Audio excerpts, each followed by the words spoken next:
है कि मैंने कुछ टाइम पहले ही, अभी 4-5 दिन पहले एक वीडियो डाला हुआ था, जिसमें हमने सेट एग्जाम को लेकर और जो यू एमपीपीएससी का जो कैलेंडर है उसके रिगार्डिंग कुछ न्यूज़ दी हुई थी कि जो असिस्टेंट प्रोफेसर की वैकेंसी है वो दोबारा से आने वाली है 2025 में। और उसमें क्या होगा कि आपकी 3 डेट उन्होंने रिजर्व कर दिए थे, जिसमें उन्होंने कहा था कि हम सहायक प्राध्यापक जो प्रवक्ता भर्ती है उसका हम नोटिफिकेशन रिलीज करेंगे और इस डेट पे हम पर्टिकुलर डेट पे उसका एग्जाम कराएंगे। तो उसको लेकर जो जैसा कि बताया था एमपीपीएससी ने कि हम रिलीज करेंगे, और इनका सेट एग्जाम भी मार्च में है, 1 मार्च को।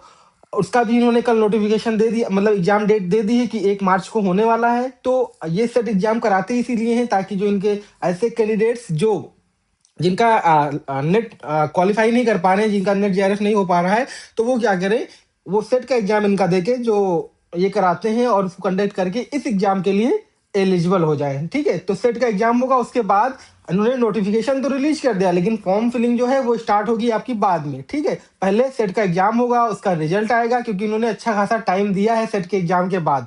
ठीक है, 1 मार्च को आपका एग्जाम करा लेंगे, उसके बाद ये आंसर की रिलीज करेंगे, फाइनल आंसर की रिलीज करेंगे, फिर उसको रिजल्ट देंगे, फिर उसका स्कोर कार्ड देंगे, और फिर जाके वो फाइनलाइज होगा। फिर वो कैंडिडेट्स जो क्वालिफाई करेंगे उसमें, वो इस वैकेंसी में भी एप्लीकेशन का फिल कर पाएंगे। ठीक है, तो ये एमपीपीएससी सहायक प्राध्यापक प्राणी शास्त्र यानी जूलॉजी की पदों की पूर्ति के लिए विज्ञापन है 2025 का, जो कि परीक्षा तिथि इन्होंने बता दी है कि ये 30/8/2026 को होगा, मतलब 30 अगस्त को होगा। और जो आपकी प्रवेश पत्र है वो एग्जाम से ठीक 10 दिन पहले यानी 20/8/2026 को, सॉरी मैंने 25 बोल दिया, 26 को रिलीज हो जाएगा। तो एग्जाम डेट आपकी 30/8/2026 है, और प्रवेश पत्र जो एडमिट कार्ड है वो आपका 20/8/2026 को हो जाएगा। ऑनलाइन आवेदन की जो है जो अंतिम तिथि कब होगी, वो 16/5/2026 होगी, रात 12 बजे तक।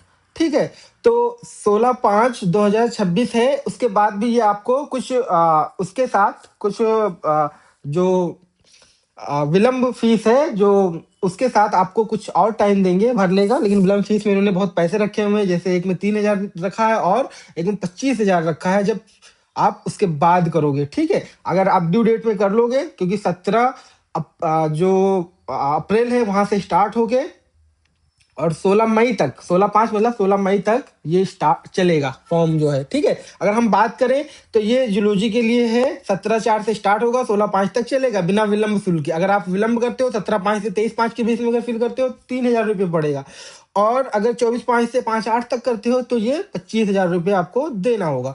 ठीक है, जो जो भी जो भी आवेदन होंगे वो ऑनलाइन होंगे, और इसके अलावा कोई ऑनलाइन स्वीकार नहीं किए जाएंगे। अब इसकी आयु की गणना जो होगी वो की जाएगी 1 जनवरी 2026 के अकॉर्डिंग। ठीक है, क्योंकि 30 को आया, 30 जो है दिसंबर को, तो 1 जनवरी के अकॉर्डिंग ये गणना करेंगे, और ये आयु गणना जो है जन्म तिथि वो मानी जाएगी जो आपकी 10th क्लास की उस पर होगी। ठीक है, मार्कशीट पे होगी।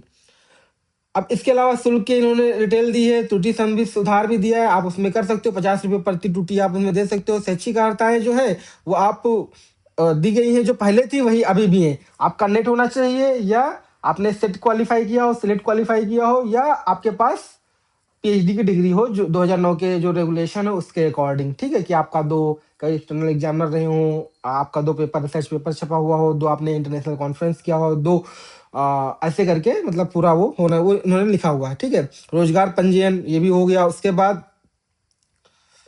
जो भी आप वो कर रहे हो, उसके बाद परीक्षा केंद्र का प्रवेश पत्र, जो परीक्षा केंद्र होगा वो उन्होंने पद हो तो वही बता दिया है कि इंदौर, भोपाल, जबलपुर तथा ग्वालियर स्थित परीक्षा केंद्र पर वस्तुनिष्ठ प्रकार की ओमार आधारित परीक्षा 30/8 को आयोजित की जाएगी। प्रवेश पत्र की उपलब्धता 20/8 को होगी। ठीक है, तो पहले जैसे इन्होंने 10 सेंटर दिए हुए थे, लेकिन अब इन्होंने वो खुद ही कम कर दिया है, क्योंकि ये 4 ही जगह एग्जाम कराते हैं, और इन्होंने खुद ही कम कर दिया कि कहाँ कहाँ कराएंगे, या तो इंदौर में कराएंगे, या भोपाल में कराएंगे, या जबलपुर में, या ग्वालियर में। 4 जगहों पे से कहीं पे ओएमआर सीट पे जो इनकी परीक्षा होगी। ठीक है, पेपर पेन मोड पे, ये आपको ध्यान रखना है। इसके अलावा परीक्षा नियम क्या हो सकते हैं, चयन परीक्षा को शासन द्वारा समय पर संशोधन किया जा सकता है। पाठ्यक्रम विज्ञापन के भाग एच में संलग्न किया गया है, जो पाठ्यक्रम है वो भी दे दिया गया इन्होंने, जो आपका सब्जेक्ट है, जिस सब्जेक्ट का आप फॉर्म फिल कर रहे हो। ठीक है, ठीक है, और आरक्षण के संबंधित भी इन्होंने सारा चीजें दे दी हैं। ठीक है, उसके बाद अगर हम आगे की बात करें तो टोटल कितने भाग बी में, कि टोटल कितने पद हैं, तो भारतीय नागरिक होना चाहिए और संविधान के तहत शैक्षिक जो भी उसके पास हो, संविधान के तहत उसके पास सारी मान्यताएं होनी चाहिए। ठीक है, अगर हम बात करें टोटल वैकेंसी की तो 119 है, जिसमें से अनरिजर्व में ज्यादा पोस्ट है, इस बार 31 है, एससी की 19 है, एसटी की 25 है, ओबीसी की 32 और ईडब्ल्यूएस की 12 है। तो ये एक बहुत अच्छी न्यूज है, क्योंकि जो 2025 में जो एग्जाम हुआ, 2024 में एडवर्टीजमेंट था, उसमें अनरिजर्व की सीटें बहुत कम थी, इसमें बहुत अच्छी सीटें हैं 31।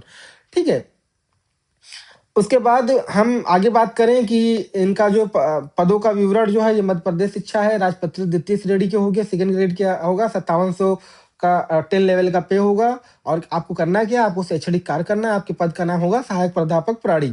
ठीक है, अनिवार्य शैक्षिक है, कला वाणिज्य या इनसे कहीं भी ग्रेडिंग प्रणाली में 55% आपने लाए हो आपके एमएससी में, इसके अलावा नेट आपके पास हो, या मध्य प्रदेश की शिक्षा सेवा चयन आयोग जो आयोजित करता है सेट का एग्जाम, वो आपने क्वालिफाई किया हो। इसके अलावा आपके पास पीएचडी हो तब भी आप फॉर्म फिल कर सकते हो। अब कौन कौन से लोग इस जूलॉजी एडवर्टीजमेंट जो 2025 में आया 30/12 को, कौन कौन से लोग, कौन कौन से सब्जेक्ट के लोग, कौन से एलाइड सब्जेक्ट होंगे, उनको फिल कर सकते हैं। बहुत ध्यान से पढ़िएगा, देख लीजिए दोबारा से। ठीक है, जूलॉजी में वो लोग अप्लाई कर सकते हैं जिनका स्पेशलाइजेशन, ठीक है, चाहे वो फिशरीज से हो, चाहे वो एक्वाकल्चर से हो, चाहे वो इन्वायरमेंटल साइंस से हो, चाहे वो लिनोलॉजी से हो, चाहे वो कीट विज्ञान से हो, चाहे वो जीव प्रौद्योगिकी से हो यानी बायोटेक्नोलॉजी से हो, चाहे वो बायो साइंस से हो, जीव विज्ञान हो, चाहे वो जेनेटिक्स हो, चाहे वो बायो इन्फॉर्मेटिक्स हो, चाहे वो लाइफ साइंस हो, चाहे वो जेनेटिक इंजीनियरिंग हो। ये 11 सब्जेक्ट अगर आपने इनमें से किसी से भी आपने मास्टर्स किया है, तो आप प्राणी शास्त्र यानी जूलॉजी का जो एग्जाम आपका जो एमपीपीएससी ने निकाला है एडवर्टीजमेंट, उसमें आप फिल कर सकते हो एज ए जूलॉजी सब्जेक्ट। ठीक है, तो ये 11 सब्जेक्ट है, इनको आप बहुत अच्छे से ध्यान दीजिए। अगर आप इनमें से किसी भी सब्जेक्ट से आपने किया है तो आप फॉर्म को जरूर फिल करिए। ठीक है, उसके बाद 21 वर्ष से कम आयु ना हो, 40 वर्ष से ज्यादा ना हो, ये एक होती है आयु गणना, 1/26 के अकॉर्डिंग होगी। ठीक है, उसके बाद अगर हम और बात करें कि जो और इम्पोर्टेंट क्या है इसमें, तो हम और बता देते हैं। चयन प्रक्रिया किससे होगी, जो चयन प्रक्रिया जो होगी वो एमआर आधारित परीक्षा आयोजित की जाएगी, ऋणात्मक मूल्यांकन नेगेटिव मार्किंग किया जाएगा। ठीक है, मतलब एक बहुत बड़ा चेंज है इस बार एमपीपीएससी के एग्जाम में, वो ये है कि इस बार आपको निगेटिव मार्किंग देखने को मिलेगी। आप जो क्रम संख्या 7 है, इसमें चयन प्रक्रिया है, इसमें आप देखिए।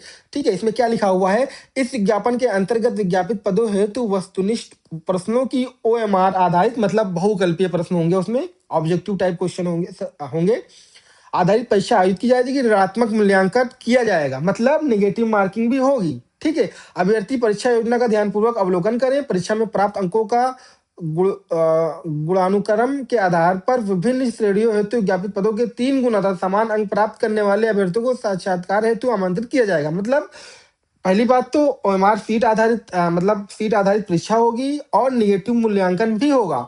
और निगेटिव मूल्यांकन के साथ साथ परीक्षा में प्राप्त अंकों के गुणात्मक आधार पर 3 गुना लोगों को बुलाया जाएगा, या 3 गुना में वो लोग ज्यादा हो सकते हैं जिनका समान अंक हो। मतलब मान लो 445 की कट ऑफ है, तो 445 पे 20 लोग हैं, सबको बुला लिया जाएगा वहां। ठीक है, तो ऐसे इसके अलावा समझ अपनी आर्ता की जो है फिर गुना समान अंक करने वाले अभ्यर्थियों को साक्षात्कार हेतु आमंत्रित किया जाएगा। अंतिम चयन परिणाम परीक्षा सहज के अंकों के अनुसार के आधार पर परीक्षा आयोजन में संबंधित समस्त जानकारी परीक्षा योजना तथा पाठ्यक्रम यथा समय आयोग की वेबसाइट पर प्रकाशित किया जाएगा। अभिलेखों की सूक्ष्म परीक्षण के पश्चात जो अभ्यर्थी आ पाए जाएंगे, केवल उन्हें साक्षात्कार हेतु आमंत्रित किया जाएगा। साक्षात्कार के लिए अभ्यर्थियों को बुलाने के लिए संबंध में आयोग के निर्णय अंतिम होगा, अभ्यर्थियों की वेबसाइट पर सूचित किया जाएगा। जो अनुपस्थित होगा उसका चयन निरस्त माना जाएगा। ठीक है,